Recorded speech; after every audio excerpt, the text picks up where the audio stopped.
Nepal has officially received permission to export electricity to India. India has formally announced that it would buy 10,000 megawatts of electricity from Nepal over 10 years with the endorsement of a long-term intergovernment power trade agreement. The 25-year long-term agreement was initiated when Prime Minister Pushpakamal Dahal visited India 3 months ago. Good morning, I'm Abheudaya Shrestha, and these are the headlines of the hour. Krishna Janmashtami, birth of Hindu god Lord Krishna, being celebrated throughout the country today with much fervor.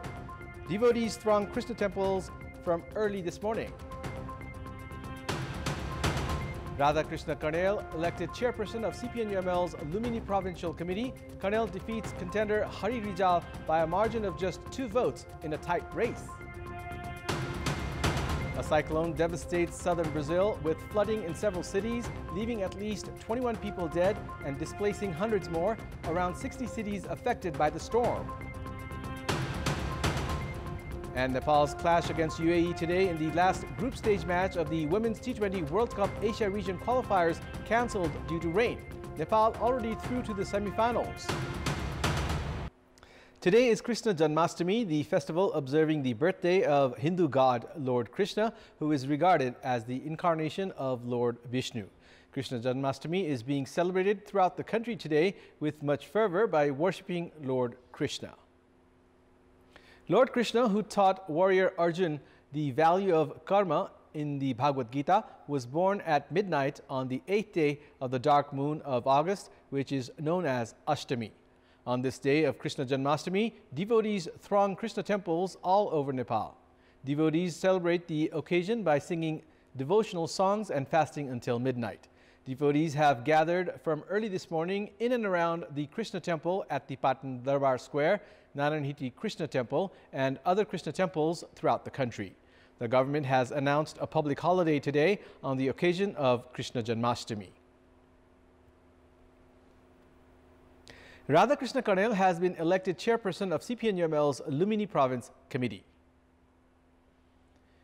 In the election for the leadership, Palpa's Radha Krishna Karnel defeated contender Hari Rijal of Bhutan by a margin of just 2 votes in a tight race.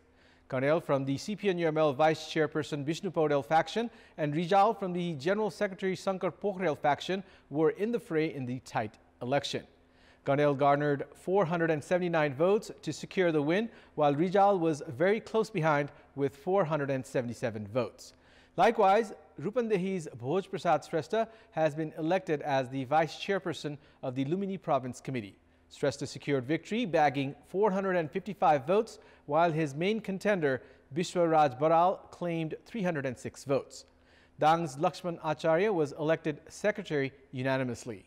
Likewise, Purna Buddha was elected Deputy Secretary towards the open category, bagging 418 votes. His nearest contender, Durga Prasad Tharu, managed to collect 391 votes. Meanwhile, Lalita Rana won the Deputy Secretary post towards the women category, securing 352 votes. Her nearest challenger, Basanti Adhikari, lost the race by just 1 vote by claiming 351 votes. Likewise, Damodar Ghimire has been elected in the Accounts Committee. A total of 121 members, including the Secretary, have been appointed unanimously. Chief Election Officer Hari Prasad Bhandari informed that CPN-UML's Lumini Provincial Convention in Butwal Rupendehi has elected a 205-member committee. The election for the leadership of the Lumini Province Committee was held after efforts from party chairperson KP Sharma Oli to select a consensus leader failed. The writ filed against 52 appointments by the then KP Sharma Oli-led government at constitutional commissions through a controversial ordinance has been pending at the constitutional bench for over 2 years. Justices have been dodging this case, citing court procedures, and as a result, there are chances the case will not be concluded even when the appointed individuals retire. Experts say the scenario also raises questions on the judiciary being affected by political forces.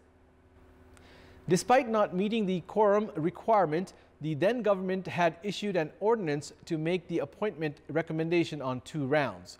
The first round of recommendation of 32 individuals were made on December 15, 2020, followed by the second round on May 4, 2021, when 20 individuals were recommended to various constitutional commissions.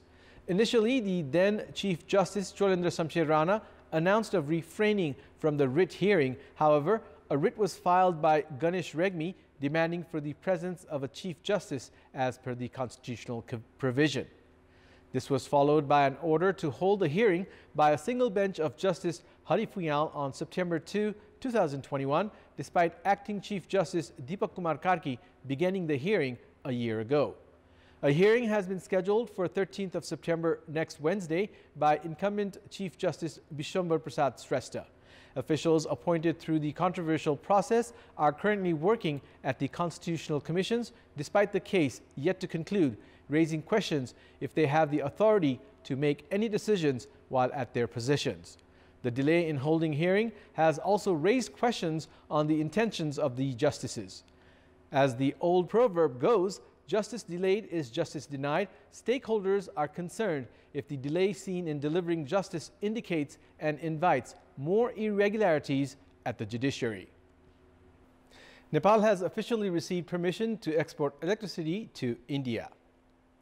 With this, the Nepal Electricity Authority will now begin exporting electricity produced by the 83.42 megawatt Solukhola project and 26.42 megawatt Dordikhola project during the monsoon season to India till the year 2027.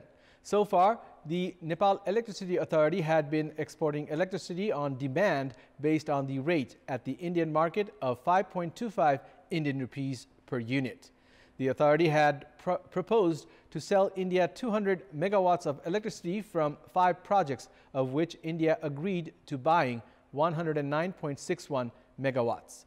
Based on the agreement, the Nepal Electricity Authority will sell electricity to India's Haryana. India has also agreed to sell electricity through the Mahendranagar-Tanakpur transmission line. The Nepal Electricity Authority has said electricity produced from Upper Kal Gangad of 32.7 megawatt capacity and Upper Chamelia of 37.3 megawatt capacity will be exported to India through the 132 kilovolt Mahendranagar-Tanakpur transmission line. So far, Nepal had the permit to export electricity to India using the Dhalkebar-Muzaffarpur transmission line. The Nepal Electricity Authority has been exporting between 420 to 510 megawatts of electricity to India per day during the monsoon season, raising over 170 million rupees revenue per day. The authority says, on average, India has been paying between 16 to 24 rupees per unit, depending upon demand. It's time now for our segment Public Pulse, where you text us with your opinion. Public Pulse. Here's the question. What's your take on the government's preparation for laws that allow recording public's personal calls? Your options are A, violating one's privacy, B, government high-handedness, and C, effort to control crime. The voting is on. Type NEWS, select your option A, B, or C, and send it to 34001 to share your opinion with us. And it's time now for the international update.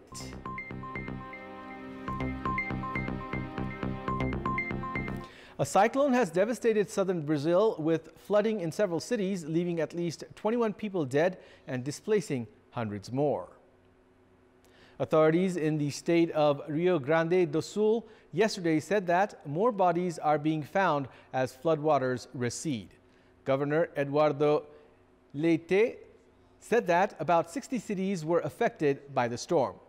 Leite said that Monday's flooding marks the state's highest death toll ever from a climate-related event. He stated that 15 of the reported deaths occurred in the city of Mucum. Estimates for the number of people forced from their homes vary. In addition to the 21 lives lost in Rio Grande do Sul, 1 death was confirmed in the neighboring state of Santa Catarina. Yesterday's cyclone is the latest in a string of extreme weather events to heap misery on Brazil, underscoring the risks of storms driven to greater frequency and intensity by climate change. In June, a cyclone in southern Brazil killed 13 people and displaced thousands from their homes. In February, landslides and flooding triggered by torrential rainfall killed at least 65 people in the state of Sao Paulo. Sports News. Nepal's clash against UAE today in the last group stage match of the Women's T20 World Cup Asia region qualifiers has been cancelled due to rain. The Group A match, scheduled to start at 7:15 a.m. Nepal time at SCT Cricket Ground in Seri Kembangan, Malaysia, was called off due to rain.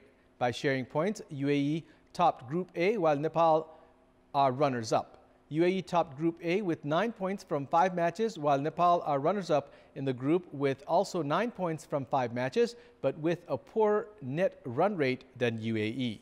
Both Nepal and UAE had already qualified for the semi-finals prior to today's scheduled match, remaining undefeated in the tournament.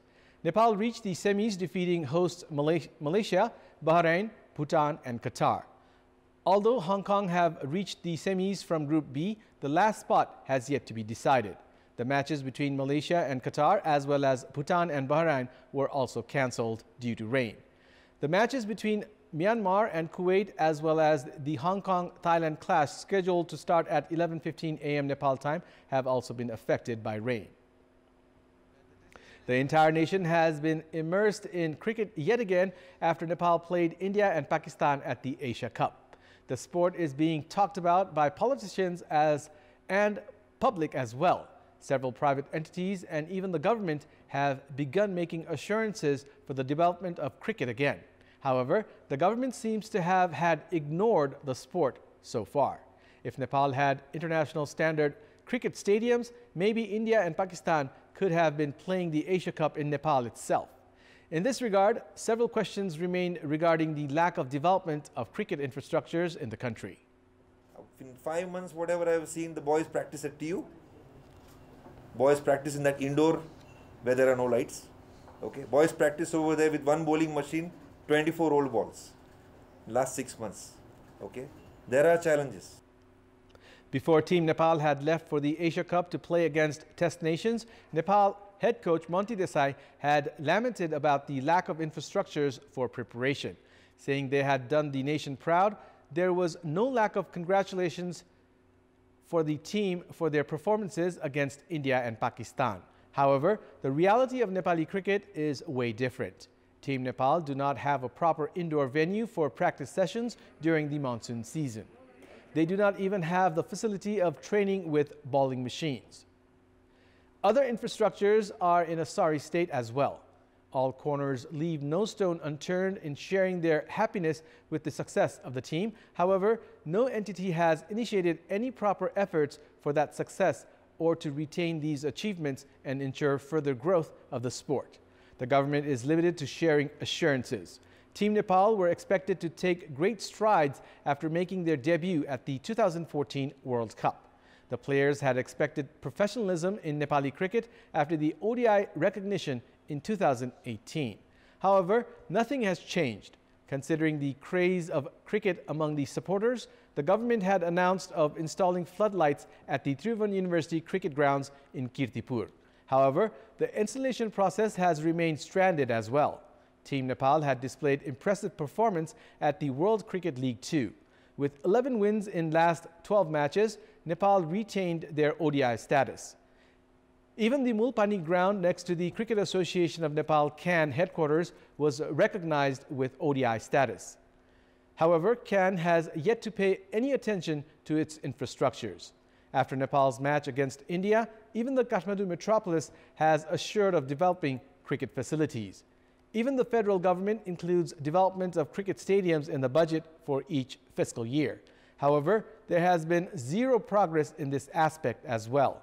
The Gautam Buddha Stadium of Chitwan is stranded because of inadequate budget, and Phapla of Dhangadi is uncertain. Developing Nepal as a neutral venue for cricket has also been limited to discussions. It is the responsibility of the Cricket Association of Nepal to invest in grassroots development of cricket, ensure adequate domestic tournaments, operation of academies, and matches against test nations.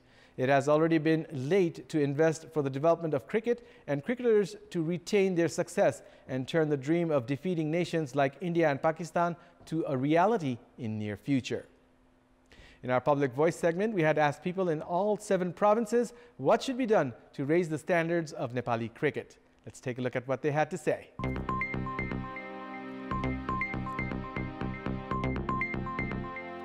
स्टेडियममा पनि कमी छ अहिले हेर्न सक्नुहुन्छ हाम्रो वीरगन्ज स्टेडियमको हालत क्रिकेटको भविष्य एकदम राम्रो छ तर के छ कि सबैभन्दा सरकारले ध्यान दिनुपर्छ खेलाडीहरूले खेल्नको लागि चाहिँ उनीहरूलाई चाहिँ अभ्यासको लागि आजको जमानाको आधुनिक उपकरणहरूको उपलब्धि गराउनु पर्यो प्रोभियन सरकारले पनि अब प्रदेशमा क्रिकेट स्टेडियम बनाउने हो के बनाउने हो त्यसमा पनि ध्यान दिनुपर्छ देशले चाहिँ रिसोर्सको उसमा चाहिँ हेर्नुपर्छ जस्तो देखिन्छ जुन म्याचहरू हुन्छ त्यो चाहिँ रेगुलरली टेस्ट प्लेइङ नेसनहरूसँग चाहिँ गरेर राख्नु पर्यो क्या र नयाँ जेनेरेसनलाई कसरी खेल्ने जीविका उपार्जन कसरी गर्ने खेलेर त्यो चाहिँ हामीले अलिक व्यवस्था मिलाउनुपर्छ हाम्रो प्लेयरहरूलाई मनोबल बढाउनु पर्यो प्र्याक्टिसहरू बढाउनु पर्यो प्रदेश स्तरमा सबै प्रदेशमा एउटा ठुल्ठुला स्टेडियमहरू बनाउनु पर्यो अनि प्रोत्साहन बढाउनलाई तिनीहरूलाई भत्ताको पनि अलिअलि व्यवस्था मिलाइदिनु पर्यो यो सरकारले खेलप्रति गम्भीर भएर चासो लिनु पर्यो खेलकुदको लागि बजेटको व्यवस्था गर्नु पर्यो खेलाडीहरूलाई एक्सपोजरको आवश्यकता छ जस्तो उनीहरूलाई चाहिँ विभिन्न क्लबहरूमा खेलाउनेदेखि लिएर अन्य अवसरको खाँचो छ त्यसैगरी उनीहरूलाई अब अलिकति अत्याधुनिक प्रविधिको चाहिँ प्रयोग गर्नुपर्छ उपकरणहरूको प्रयोग गर्नुपर्छ विद्यालय स्तरदेखि नै खेलाडीहरू उत्पादन गर्ने कुरामा ध्यान दिनुपर्छ पहिलो कुरा त खेलाडीलाई अभ्यास गर्ने खालको खेल मैदान हुनु पर्यो र अर्को कुरा घरेलु लिग चाहिँ एकदमै खेलाउनु पर्यो सरकारी स्तरबाट राम्रो व्यवस्थापन भयो भने स्तर उन्नति गर्न सजिलो बाहिरको खेलाडीहरूलाई चाहिँ अब कोहीले यति दियो भन्छ हाम्रोलाई 50,000 30,000मा टुङ्गाइदिन्छ हाम्रो यो सरकारले पनि हाम्रो टिमहरूलाई चाहिँ हेर्दैन बच्चा भाइ बहिनीहरूदेखि नै विद्यालय टाइमदेखि नै अलिकति प्र्याक्टिस गर्न गराएदेखि सरकारले अझ राम्रो हुन्थ्यो तिनैवटा स्थानीय निकायले गाउँमा गएर खेलाडीहरू उत्पादन गर्नु पर्यो स्कुलमा पनि क्रिकेट गराइदिनु पर्यो सरकारले पर्याप्त रूपमा आर्थिक रकमको व्यवस्थापन गर्नुपर्छ जसमा एउटा कला छ उहाँहरूलाई चाहिँ प्रशिक्षण गराएर गाउँमा गएर प्रशिक्षण गराउने कार्यक्रम गर्नुपर्छ राज्यले खेल क्षेत्र पनि विकासको एउटा मेरुदण्ड हो यो कुरालाई महसुस गरेर स्थानीय सरकारले चाहिँ जसरी बाटो खन्नका लागि स्काभेटर चलाइरहन्छ स्काभेटरमा जसरी लगानी गरेको छ बाटो खन्नमा त्यसै गरी खेल क्षेत्र यो क्रिकेट खेललाई पनि त्यो हिसाबले लगानी गरेर अगाडि लानुपर्छ